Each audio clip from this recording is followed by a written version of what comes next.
Welcome back to News in Focus. Now, the National Prosecuting Authority says it plans to reopen the inquest into the death of anti-apartheid activist Steve Biko on the 12th of September. That, of course, marks the day which he was murdered by the apartheid security police.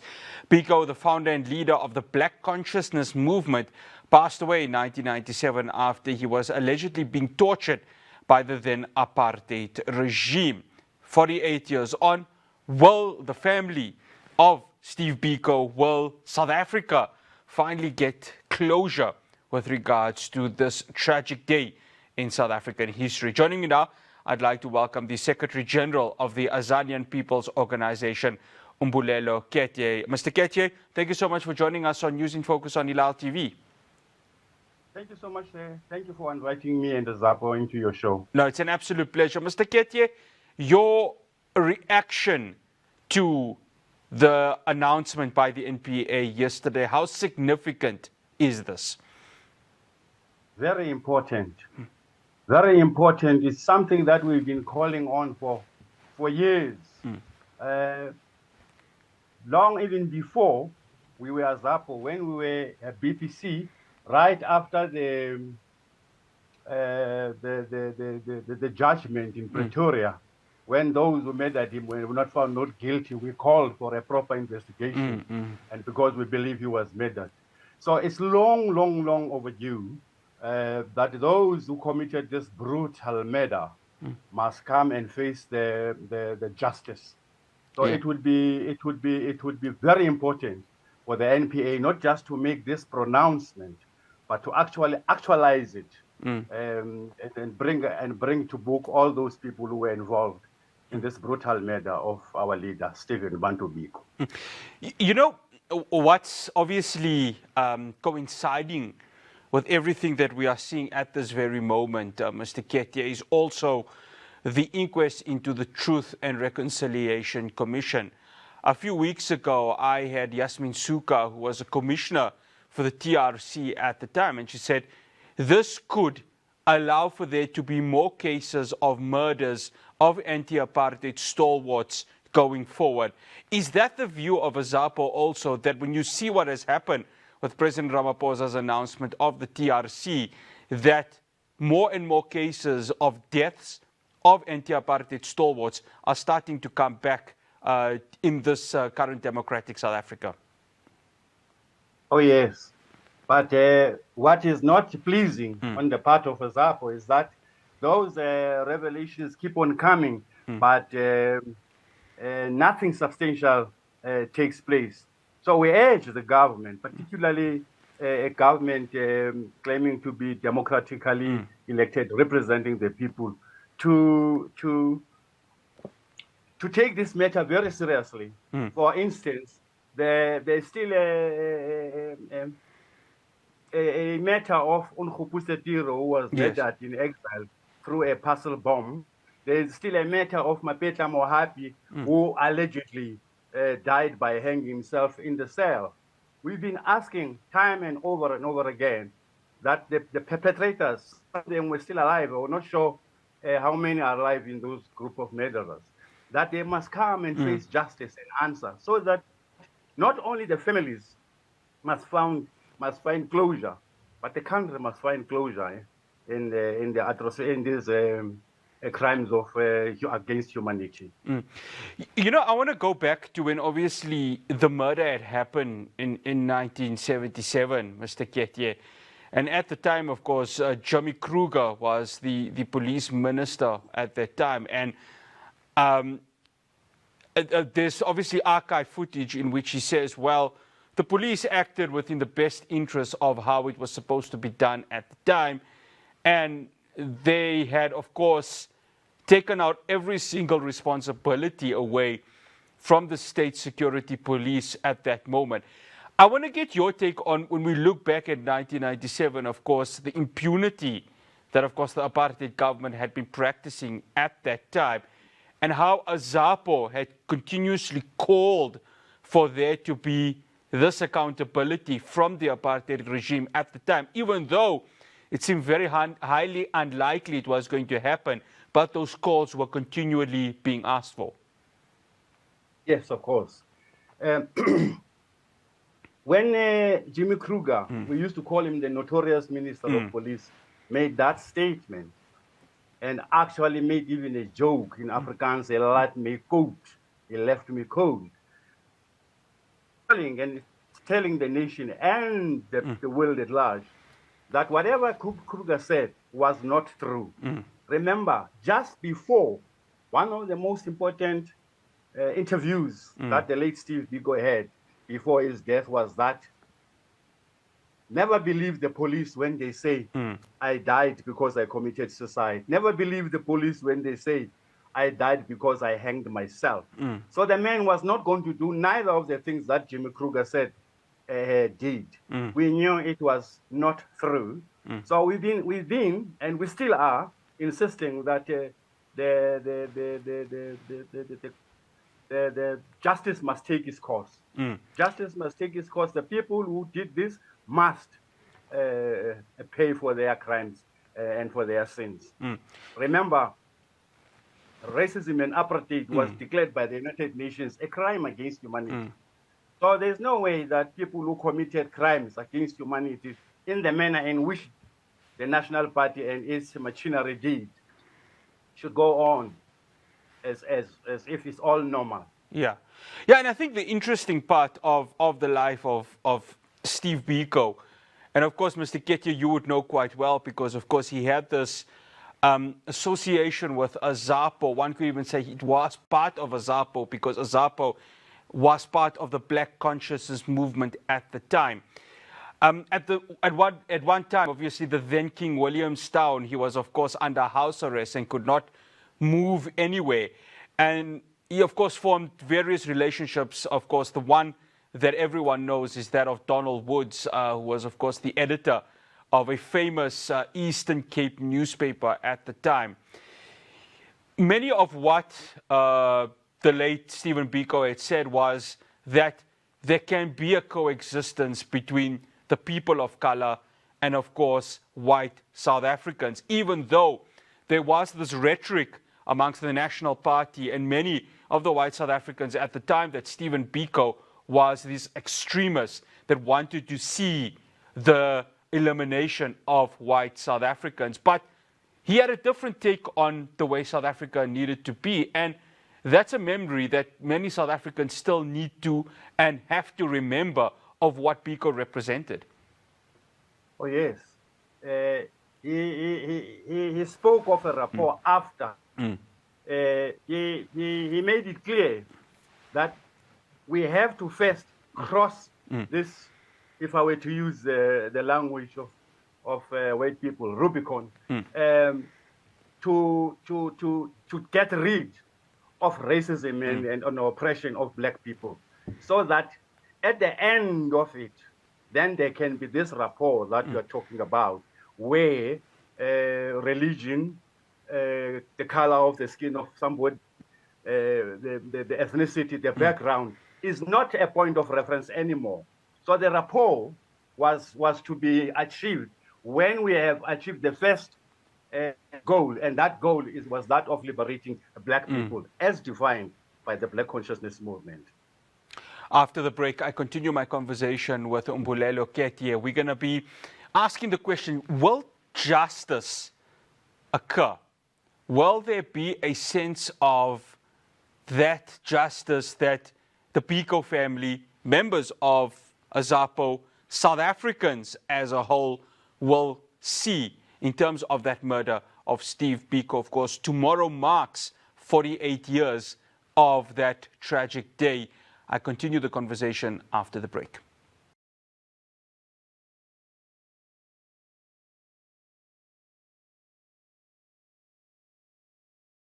Welcome back. I'm still in conversation with the Secretary General of the Azanian People's Organization, Mbulelo Ketye. We're, of course, discussing the NPA reopening the inquest into the murder of former Black Consciousness Movement leader Stephen Bantu Biko. Again, thank you so much for staying with us, Mr. Ketye. Mr. Ketye, the NPA statement reads that the main goal of reopening the inquest is to lay before the court evidence that will enable the court to make a finding as to whether the death was brought about by any act or omission which prima facie involves or amounts to any offense on the part of any person. So my understanding of the statement, and I don't know whether you see it that way, is that there's still a determination as to whether this was committed by state security police. But when you see autopsies of the death of Stephen Biko, it's quite clear that there was brutality that was involved in the eventual murder of him. Yes, yes.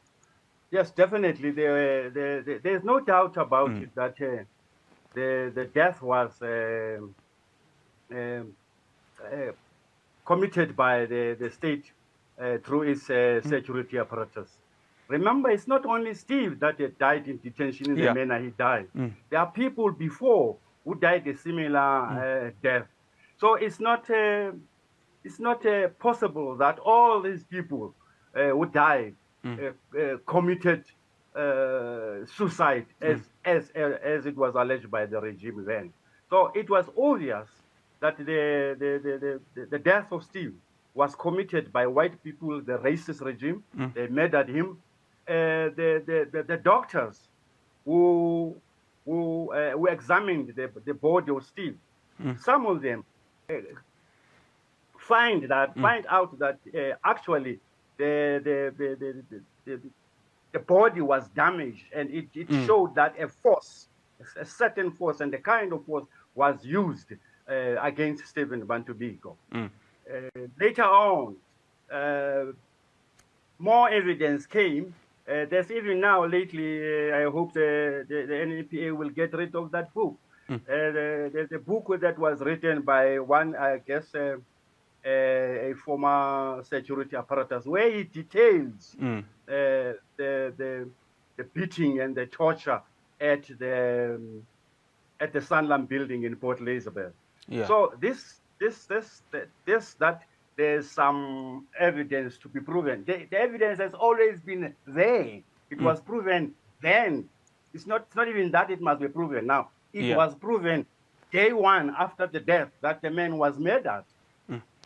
And here's the thing, Mr. Ketye. In 1977, I mean, this is the same year that Biko was murdered, an inquest accepted the police account that Biko sustained injuries when he hit his head against the wall, and no one was prosecuted for the death. This is what was found out in 1977. I actually watched archive footage of this before this interview had happened, just to refresh the memory with regards to that. But 20 years on, in the TRC, former police officers implicated in the case admitted assaulting Biko during hearings by the TRC, and the TRC refused to grant amnesty to the officers. So if we were to take what the TRC, during the TRC hearings, and we had to, of course, take to account these police officers' admission of it, it's quite clear, doesn't it, that the NPA, this case right over here, is simplistic in its nature just by what we saw in 1997, or, of course, this testimony in 97. Yes, it's quite clear. That what happened in 1997 is what happened on the 13th of September in 1977. The same evidence was there. It's been clear that the regime murdered him. Remember, the regime was brutal. Yeah, very, very brutal. So there's no excuse to think that we still need to find the evidence. The evidence is glaring for everyone to see. The evidence is there for everyone to see. The book I was referring earlier on, entitled "The Tall Assassin," detailed the type of people that were in that room, that were interrogating Steve and asking him questions, handcuffed and chained in his legs. So the evidence has always been there. It's just that, well, of course, we couldn't expect the National Party to charge itself, but we call for justice to be done.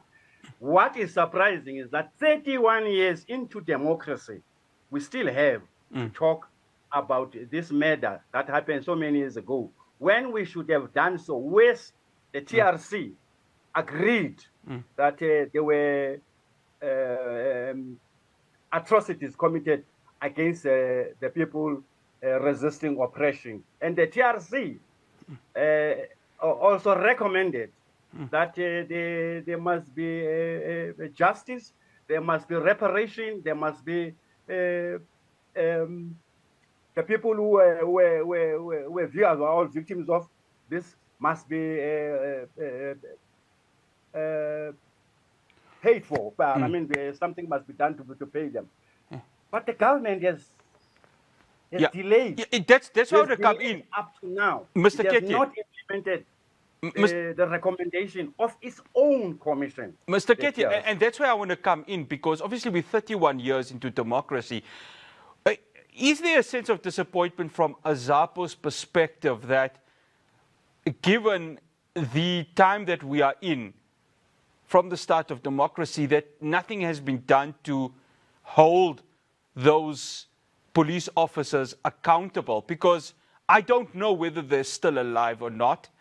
And if they are dead, it's kind of futile to go ahead and hold them accountable. And all that we are getting out of this case was that Steve Biko was murdered by these police officers, but there will be no criminal prosecutions to them. I want to get your take on that, because there is a frustration that it has taken so long for us to get to where we are. Well, it has taken so long. Now, if all of them are dead by now, I wish some of them could be alive so that they be prosecuted. If all of them now are dead, the importance of it now is to rectify the historical lie by National Party and others that he committed suicide. He hit his wall against his head against the wall. So the continuation of the case is important now, insofar as rectifying the historical lie that Steve committed murder. Not only Steve, and all other people who died in detention under police custody. So it's important that it continues, because if it's not, then the lie continues in the historical material of our country. We need to correct it. Mr. Ketye, added to that also, we have the inquest into the murder of the Craddock 4 that has been brought also. Is there a hope that, even though the perpetrators of these crimes are not alive, that somehow closure is found for the families of not just Steve Biko, but also those of the Craddock 4 and all others who were killed by police in detention? Correct. Talking of the Craddock 4, you bringing in, to me, memories and emotions. Yes, I know. Craddock 4, AZAPO also paid dearly for the murder of the Craddock 4. You will recall, or the country will recall, that when they were murdered just outside Port Elizabeth, the security police in Port Elizabeth issued a statement that the first suspect is AZAPO. It is that statement that caused the hostilities between the people of the Eastern Cape, between AZAPO and the then United Democratic Front, or ANC-aligned structures. Members of AZAPO suffered severely because of that statement. So the inquest into the Craddock 4 must, among other things, come to clear that statement, that lied, that AZAPO killed the Craddock 4, which it didn't. The Comrade Goniwe, Comrade Stelo, when they were in a meeting in Port Elizabeth, AZAPO had no issue, no knowledge of their meeting in Port Elizabeth, and AZAPO had no intention of killing Comrade Goniwe and Stelo Mhlauli. However, AZAPO was pleased in those very early days when the families of the Craddock 4, particularly Mrs. Goniwe and others, who clearly put it to the nation that it's not possible that AZAPO did this. However, the violence continued because the system the security police continue the lie and the violence in the township, particularly in the Eastern Cape, in Port Elizabeth and the surrounding areas. The violence, it's painful that what happened then. So this grade of 4 inquest, it also has to do with the correction of history. Because if that is not done, future generations will read a history that projects AZAPO as having killed Matthew Goniwe and others when it did not.